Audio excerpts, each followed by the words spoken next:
మా ఫ్రెండ్ మోహిత్. ఎక్కడ ఉంటావు బాబు? ఇక్కడేనండి మనకొండ. ఆహా, ఏమిట్లో? అమ్మా ఎందుకు ఇప్పుడు ఎన్ని అడుగుతున్నావు నువ్వు కూడా మీ అమ్మగారి మీద ఇలాగే చిరాకు పడతావు బాబు? వాళ్ళ అమ్మ చాలా మంచిది. బాగా హైట్ వచ్చానన్నా నువ్వు. అవుట్డోర్ గేమ్స్ స్పోర్ట్స్ అన్ని బాగా ఆడతావా? బాగా ఆడతా అండి, అలానే హార్లిక్స్ కూడా తాగుతాను. Wow, very good. మనం అసలు టీవీ వదిలి బయట ఆటలు ఆడితే కదా హైట్ పెరగడానికి. వాళ్ళ అమ్మ హైట్ ఉంటుంది కనుక ఆడు హైట్ వేయదు. మరి మనం ఇప్పుడు ఉండేవి 9 ప్లానెట్స్ కాదంట, 8 ప్లానెట్స్ అంట. 9th ప్లానెట్ ప్లూటో ఎక్కడికో వెళ్ళిపోయిందంట. నీకు జనరల్ నాలెడ్జ్ చాలా బాగుంది నాన్న. నువ్వు యూజువల్లీ ఏం చేస్తుంటావు నీ ఫ్రీ టైంలో? నేను జనరల్ నాలెడ్జ్ బుక్స్ చదువుతానండి. మా ఇంట్లో ఉన్న వాళ్ళందరూ కూడా జనరల్ నాలెడ్జ్ షోసే చూస్తారు. మా వాడు అనుకో SPD, power Rangers, ninja storm, Pokemon చూస్తాడు. అలాగే పిన్ని, మొగల రేకులు, నాగపాములు అన్ని చూస్తూ ఉంటాం ఇద్దరు.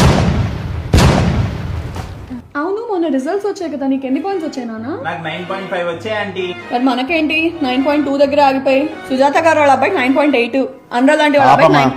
మీ మమ్మీ ఏం చేస్తుంటారా? మా మమ్మీ డాక్టర్ రా. సుజాత గారు ఏమో ఇంజనీర్. మరి నువ్వేంటమ్మా ఖాళీగా ఇంట్లో కూర్చొని హౌస్ వైఫ్ కింద? రే, కోపం వస్తుందమ్మా, నాకు అలాగే కోపం వస్తుందమ్మా నువ్వు కంపేర్ చేస్తుంటే.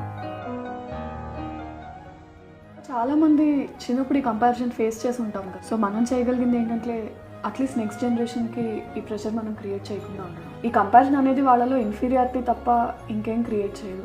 స్టార్టప్ పెట్టిన ప్రతివాడు బిల్ గేట్స్ అవ్వలేడు, సినిమాలు చేసిన ప్రతివాడు చిరంజీవి అయిపోలేడు. కానీ అట్లీస్ట్ వాడికి నచ్చింది చేస్తే వాడు హ్యాపీగా ఉంటాడు కదా. ఈ రోజుల్లో మనం చదువుకుని చదువుకి చేసే జాబులు కూడా సంబంధం లేదు. ఐ మీన్ చదువు అన్నది ప్రతి మనిషికి ఇంపార్టెంట్ కాదనట్లేదు. బట్ చదువు ఒకటే కాదు కదా, ఇంకా చాలా ఫీల్డ్లో చాలా విధాలుగా చాలామంది చాలా సాధిస్తున్నారు. సో కొంచెం ఆలోచించండి పేరెంట్స్.